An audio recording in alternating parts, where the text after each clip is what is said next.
Everyone, welcome back to वैदिक and mommy vlogs. कैसे हैं आप सभी? आई होप आप सब अच्छे होंगे।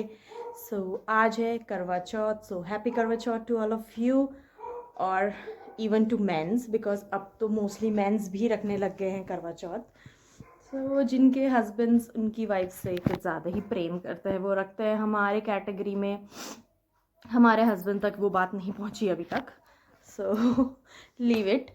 और कैसा कैसा जा रहा है आप लोगों का दिन ज़रूर बताना मुझे। और अभी हो रही है मॉर्निंग, हम हो चुके हैं फ्रेश और अब हमने पूजा वगैरह सब कर ली। और अब हम ना अपना चौकी जो होती है उसको तैयार कर लेंगे, ताकि हम जो शाम की प्रिपरेशन है, शाम को जो हम पूजा करेंगे उस पर कथा पढ़ेंगे, वो सब चीज़ें आराम से कर पाए। तो उसकी प्रिपरेशंस पहले से कर लेते हैं ताकि बाद में कोई भूल ना हो जाए या कुछ हम चीज़ें भूल जाए तो अभी हम वो मंगा सकते हैं वो चीज़ें।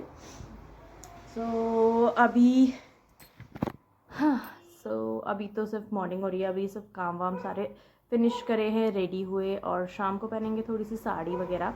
अभी तो नॉर्मल सा कैजुअल सा सूट डाला है ताकि अभी सारे काम आराम से निपट जाए, बिकॉज वैदिक भी फीड करता है तो उसको भी बार बार मतलब मुझको उसको फीड कराना होता है, तो इसलिए थोड़ा कंफर्टेबल कपड़े अभी मैंने पहने हैं। बाद में फिर लास्ट में जब पूजा करेंगे तब पहनेंगे हम साड़ी।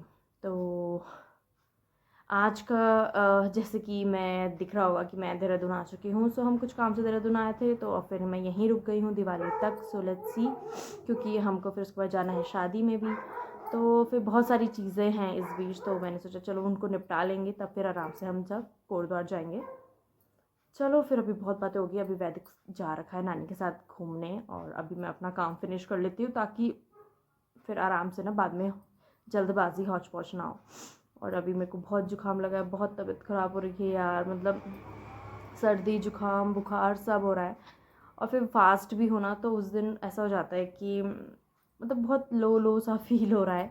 पर चलिए जो भी है, माता रानी हमको स्टैमिना देगी ताकि हम ये फास्ट अच्छे से कंप्लीट कर पाए और फिर हम अपना आराम से शाम को व्रत तोड़ेंगे। देखते हैं चाँद कितनी देर में आता है। बोलते हैं कि आज के दिन ना बहुत लेट आता है, बट लेट्स सी आज कितनी लेट आता है। चलिए लेट्स गेट स्टार्टेड और हम बना लेंगे अपनी चौकी, सारे सामान वगैरह हम सब रख लेंगे। Let's get started.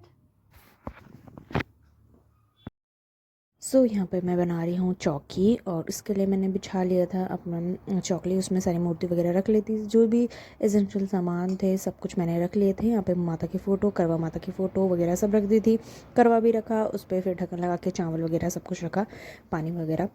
और उसके बाद ये सारी प्रिपरेशन मैं मॉर्निंग में कर लेती हूँ, बिकॉज फिर उसके बाद ना बेटू आता है, फिर वो करने नहीं देता। अभी बेटू नानी के साथ खेल रहा था तो इसलिए वजह से मैंने अपनी सारी प्रिपरेशंस कर ली थी। और टाइम पे हो जाए तो फिर कुछ भूल जाए तो फिर वो हम बाद में ऐड कर सकते हैं। तो यहाँ पे मैंने जो सब कुछ मुझे देना था, मतलब अपने से बड़ों को देना था, वो सब चीज़ें मैंने यहाँ पे रखी। चूड़ी, सुहाग का सारा सामान, चूड़ी, बिंदी, सिंदूर, नेल पेंट, लिपस्टिक, जो जो देना होता है वो सब चीज़ें रखी यहाँ पर। उसके बाद मैंने दिया वगैरह सब कुछ लगा लिया था। जो भी सब सामान थे, फल फ्रूट सब रखे और जो भी एसेंशियल चीज़ें थी वो मैंने सारी वहाँ पे रख दी ताकि मैं बाद में कोई भूल ना जाऊँ। और ये प्रिपरेशंस पहले से हो जाए ना तो सही रहता है।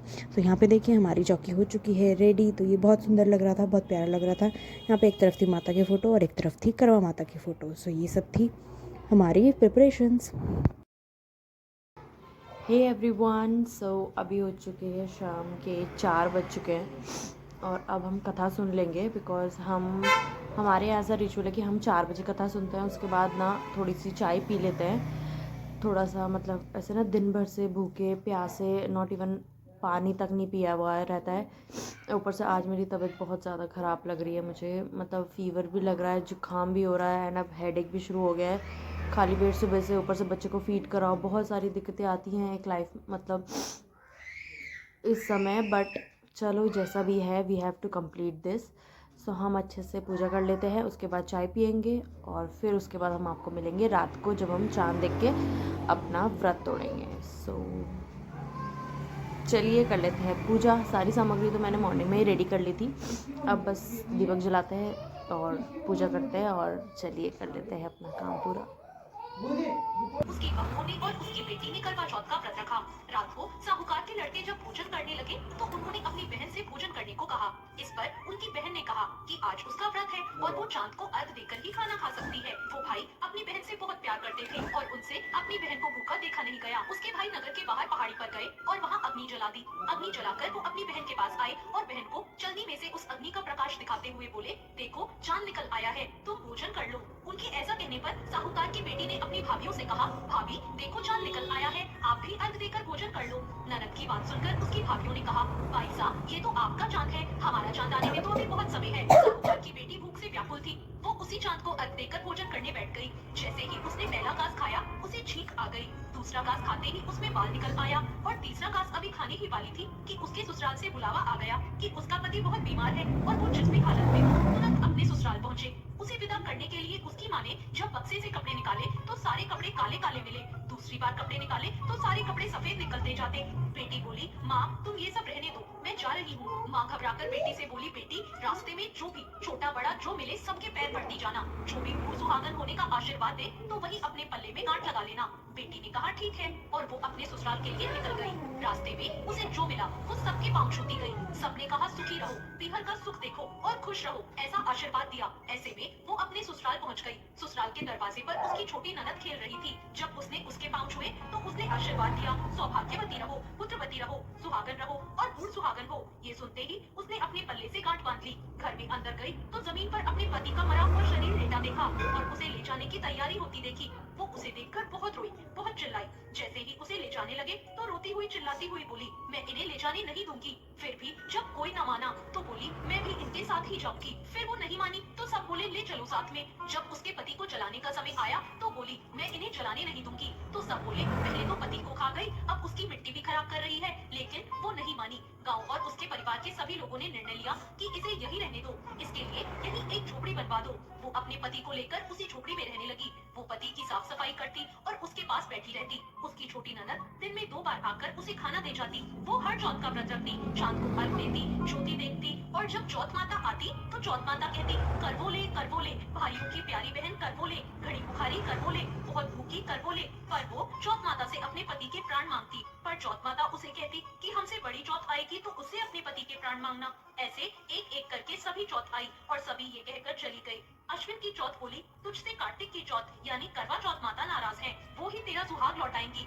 जब करवा चौथ आने वाली हुई तो उसने अपनी छोटी ननद से पूरे श्रृंगार और सुहाग का सारा सामान मंगवाया और करवे भी मंगवाए। उसकी सास ने सोचा पता नहीं क्या करेगी इन सब का, पर कोई बात नहीं, इतने समय से अकेली वहाँ झोपड़ी में पड़ी है, जो मांगती है दे आओ। फिर उस साहूकार की बेटी ने करवा चौथ का व्रत रखा, चांद निकलने पर अर्घ दिया, चौथ माता की ज्योति भी करी। चौथ माता प्रकट हुई तो बोली, कर बोले भाइयों की प्यारी बहन कर बोले, दिन में चांद उगाने वाली कर बोले, घड़ी बुखारी कर बोले। तब उसने उनके पैर पकड़ लिए और बोली, माता मेरा सुहाग वापस करो। चौथ माता बोली, तू तो बहुत भूखी है, 7 भाइयों की प्यारी बहन है, तुझे सुहाग से क्या काम। तब वो बोली, नहीं माता, मैं आपके पैर तब तक नहीं छोड़ूंगी जब तक आप मेरा सुहाग वापस नहीं करती। चौथ माता ने सुहाग का सारा सामान मांगा तो उसने एक एक करके 16 श्रृंगार का पूरा सामान माता को दे दिया। चौथ माता ने अपनी आंखों से काजल निकाला, नाखूनों से मेहंदी निकाली, मांग से सिंदूर निकाला और चिटकी उंगली का छींटा दिया। उसका पति जीवित हो गया और चौथ माता जाते जाते उसकी झोपड़ी पर लात मार गई, जिससे उसकी झोपड़ी एक महल में बदल गई। जब उसकी छोटी ननद खाना लेकर आई तो उसने देखा कि भाभी की झोपड़ी की जगह तो महल खड़ा है। वो ननद को देखते ही दौड़ी दौड़ी आई और बोली, देखो भाई साहब, आपका भाई वापस आ गया, घर जाओ और सासू जी से कहो कि गाजे बाजे के साथ हमें लेने आए। ननद अपनी माँ के पास जाकर बोली, माँ भाई जिंदा हो गया। माँ बोली, उस भाभी के साथ तो तेरा दिमाग भी खराब हो गया है, कभी मरा हुआ जिंदा होता है।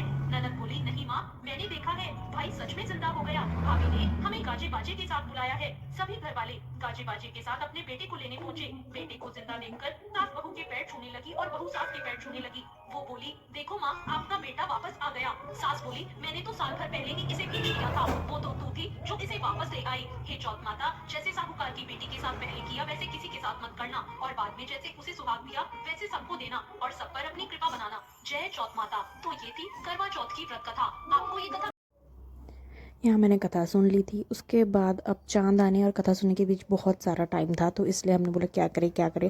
फिर मैंने ना साड़ी वगैरह पहन के फिर अब मैं फ़ोटोशूट करने लगी थी। और उसके बाद तब तक आ गया था चांद और फिर फटाफट गए छत पे, क्योंकि चांद देखने के लिए ना हम 10 बार चले गए थे छत पे।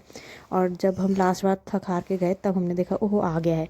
तो फिर पतिदेव की ऑनलाइन वीडियो देख, मतलब ऑनलाइन कॉल करके उनको, तब जाके मैंने व्रत खोला और फिर फटाफट खाना वगैरह खाया। काफ़ी खाने की तो इतनी क्रेविंग नहीं होती है, बट हाँ पानी की होती है, बिकॉज बच्चा भी फीड कर रहा होता है, तो इसलिए पानी की बहुत क्रेविंग हो रही थी, पानी बहुत प्यास लग रही थी। बट जो भी था अच्छे से बीत गया हमारा करवा चौथ। आप लोगों का कैसे गया ज़रूर बताना। सो हेलो एवरीवन, सो हमारा हो चुका है करवा चौथ, फास्ट तोड़ लिया है। अब कर लेते हैं डिनर, बहुत थक गए मॉर्निंग से। So this was my look. ये साड़ी मैंने पहनी है और चांद भी आ गया है। तो अब होगी पूजा। हैप्पी करवा चौथ टू ऑल ऑफ यू। मिलते हैं हमारे न्यू ब्लॉग में, तब तक के लिए bye bye, take care and don't forget to like share and subscribe my channel. Bye.